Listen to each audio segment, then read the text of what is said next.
बिस्मिल्लाहिर्रहमानिर्रहीम। अस्सलामुअलैकुम नाजरीन, मैं हूं इजाज़ भट्ट और आप देख रहे हैं WT न्यूज़। नाजरीन, इस वक्त सुप्रीम कोर्ट के अंदर पंजाब और KP इंतखाबात जो होने हैं 30 अप्रैल को, और उनकी डेट बढ़ाकर इलेक्शन कमीशन ऑफ पाकिस्तान ने 8 अक्टूबर कर दिया है, उसके ऊपर समाअत जारी है। सबसे पहले अटॉर्नी जनरल ने इस बेंच के सामने बात की कि ये जो बेंच बना हुआ है हमें इस पे एतमाद नहीं है। तो चीफ जस्टिस ऑफ पाकिस्तान ने कहा कि अगर आपको इस बेंच के ऊपर एतमाद नहीं है तो आप दलाइल कैसे दे रहे हैं। तो उन्होंने कहा जी हम अदालती कार्रवाई का हिस्सा हर सूरत में बनना चाहते हैं। तो अब बात यह है कि इलेक्शन कमीशन ऑफ पाकिस्तान ने जो डेट 8 अक्टूबर की है, बात यह हो रही है कि इलेक्शन कमीशन ऑफ पाकिस्तान ये डेट आगे बढ़ा सकता है कि नहीं। तो अपना इसके लिए जो मसाइल बताए हैं इलेक्शन कमीशन ऑफ पाकिस्तान ने, एक तो उन्होंने बताया है कि हमने इदारों से राब्ता किया है और अदारे जो हैं वो सिक्योरिटी देने से कासिर हैं। उसके साथ साथ उन्होंने कहा कि हमने पंजाब के जो इंतखाबात हैं इनके ऊपर 20 अरब डॉलर का खर्चा है। तो हुकूमत कहती है कि हमारे पास ये 20 अरब डॉलर नहीं है। परसों जुमे वाले दिन भी इलेक्शन कमीशन ऑफ पाकिस्तान के वकील ने यह कहा था कि अगर हमें ये सहूलियात दी जाएं तो हम इंतखाबात करवाने को तैयार हैं। तो पाकिस्तान तहरीक-ए-इंसाफ के वकील बैरिस्टर अली जफर ने कहा कि उस रोज भी, परसों जुमे के रोज भी, इलेक्शन कमीशन ऑफ पाकिस्तान ये मान चुका है कि अगर उनके ये मसाइल हल कर दिए जाएं तो वो इलेक्शन करवाने के लिए बिल्कुल तैयार हैं। तो अब ये चीज बनती है कि अदालत अहकामात जारी करे कि इलेक्शन 30 अप्रैल को ही होंगे और उसके लिए जो भी सिक्योरिटी चाहिए वो जरूरी है। तो उसके बारे में बैरिस्टर अली जफर ने कहा सिक्योरिटी के हवाले से कि ज़रूरी नहीं है कि हाजिर सर्विस आर्मी के मुलाजमीन ही ये खिदमात अंजाम दें, दीगर फोर्सेस से सिक्योरिटी ली जा सकती है। और उसके बाद जो आर्मी के रिटायर्ड लोग हैं उन लोगों को भी आप ला सकते हैं इलेक्शन की सिक्योरिटी के लिए। तो इस पर अटॉर्नी जनरल ने कहा कि जो ट्रेनिंग बुलाए जाते हैं आर्मी से रिटायर्ड लोग, उनकी तरबियत दी जाती है पहले उन्हें, तो उन्हें बुलाने में भी टाइम लगता है और उनको तरबियत देने में भी टाइम लगता है। तो चीफ जस्टिस ने अपने रिमार्क्स दिए कि इलेक्शन कल नहीं हो रहे, बाकायदा एक इलेक्शन का शेड्यूल होगा।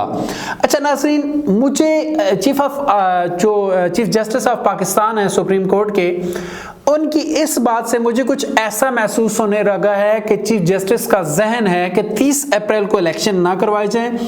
इलेक्शन की जो डेट है एक नया schedule election commission of Pakistan की तरफ से जारी करवाया जाए और नई डेट दी जाए। शायद उस डेट का जो वक्त है वो मुकर्रर करने जा रही है सुप्रीम कोर्ट ऑफ पाकिस्तान और इस इलेक्शन को कुछ दिनों के लिए आगे बढ़ाया जा सकता है, क्योंकि चीफ जस्टिस ऑफ पाकिस्तान ने वाज़े तौर पे कहा है कि इलेक्शन कल होने नहीं जा रहे, यानी इलेक्शन का एक शेड्यूल आने वाला है। ये अल्फाज थे chief justice of Pakistan supreme court of Pakistan के।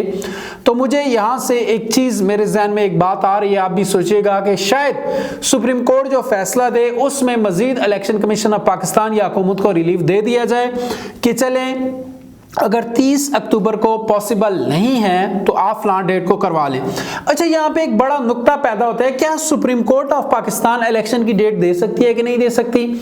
तो मैं आपको बताऊं कि सुप्रीम कोर्ट ऑफ पाकिस्तान ने जब इमरान खान को उन्होंने असेंबली डिसॉल्व की तो असेंबली को सुप्रीम कोर्ट ऑफ पाकिस्तान ने दोबारा बहाल किया। तो उन्होंने एक तारीख दी थी कि फलां तारीख को कौमी असेंबली के अंदर अदम एतमाद के लिए वोटिंग की जाए। तो ये तो तारीख सुप्रीम कोर्ट ऑफ पाकिस्तान ने दे दी थी, तो इसका भी कोई आईनी जवाज होगा यकीनी तौर पे। अगर सुप्रीम कोर्ट ऑफ पाकिस्तान इस तारीख को आगे बढ़ाती है, 30 अप्रैल से बढ़ाती है, तो उसका भी कोई कानूनी जवाज ही होगा, जिस तरह के अदम एतमाद का वक्त मुकर्रर किया था सुप्रीम कोर्ट ऑफ पाकिस्तान ने।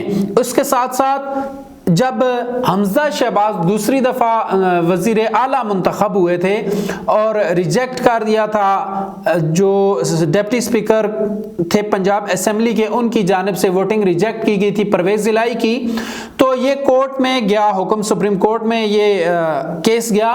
तो वहाँ पे सुप्रीम कोर्ट ने ऑर्डर किया था कि आज ही के दिन इतने बजे, रात 11 बजे से या 12 बजे से पहले जो हैं उनसे हलफ लिया जाए। अगर गवर्नर हलफ लेने से कासिर हैं तो सदर मुमलिकत कोई अपना बंदा मुकर्रर करें जो वजीर आला परवेज इलाही से आज ही की तारीख में हलफ लें। तो ये दो वाकयात ऐसे हैं, तो मुझे भी लग रहा है कि अगर सुप्रीम कोर्ट ऑफ पाकिस्तान फैसला देती है इलेक्शन के हक में, तो फिर चीफ जस्टिस ने जो रिमार्क्स दिए हैं उनसे कुछ मुझे ऐसे महसूस हो रहा है कि शायद तारीख को बढ़ा दिया जाए और सुप्रीम कोर्ट ऑफ पाकिस्तान तारीख दे और अदारों को पाबंद बनाया जाए कि आपने सिक्योरिटी देनी है इलेक्शन कमीशन ऑफ पाकिस्तान को, और हुकूमत को पाबंद करे कि 20 अरब रुपए ये मांग रहे हैं इलेक्शन के लिए, तो ये आपने उन्हें देने हैं। दलाइल के दौरान चीफ जस्टिस ऑफ पाकिस्तान ने रिमार्क्स दिए कि 500 जो हमारे वजीर खजाना है उन्होंने क्लेम किया कि फरवरी के अंदर 500 अरब रुपए इकट्ठे किए गए हैं टैक्स के तौर पर। तो चीफ जस्टिस ने कहा कि आया उन 500 अरब में से 20 अरब भी इलेक्शन के लिए नहीं दिए जा सकते। अच्छा, इसके बाद जो दलाइल थे दोनों पार्टियों के, उसके बाद दलाइल देने के बाद सुप्रीम कोर्ट ऑफ पाकिस्तान में 1 घंटे का वक्फा हुआ है और अभी 3 बजे दोबारा समाअत शुरू हो चुकी है और मजीद दोनों पार्टियां इस पे दलाइल दे रहे हैं। अब तक के लिए इतना ही। अपना ख्याल रखिएगा, अपने इस चैनल का भी। अल्लाह हाफिज।